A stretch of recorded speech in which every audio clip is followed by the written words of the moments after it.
Во вакви услови на воредна состојба, мораме да покажеме на дело дека сме свесни и цивилизирани луѓе. Здравствените работници, покрај својата стручност и пожртвованост во извршувањето на својата хумана дејност, не ќе можат сами да се справат со големиот предизвик доколку граѓаните доследно не ги почитуваат определените мерки.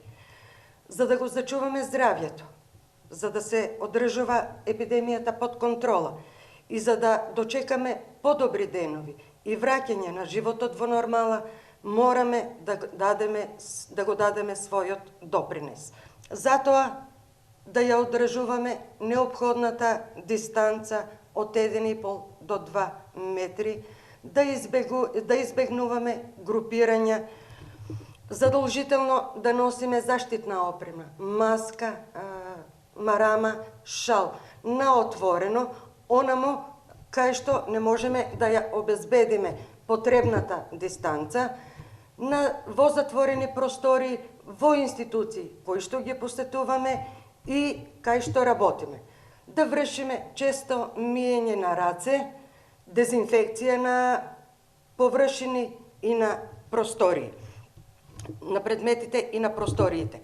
Само така ќе успееме да се заштитиме од коронавирусот. Само така ќе ги заштитиме членовите на нашите семејства, но и луѓето од нашето обкружување.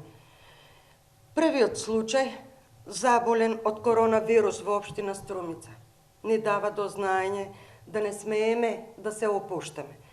Овој подмолен вирус подеднакво е опасен за секој од нас. Почитувањето на мерките за лична заштита засега е единствениот начин за справување со него. Ако го имаме тоа на ум, сите ќе излеземе како победници од таа битка со противникот.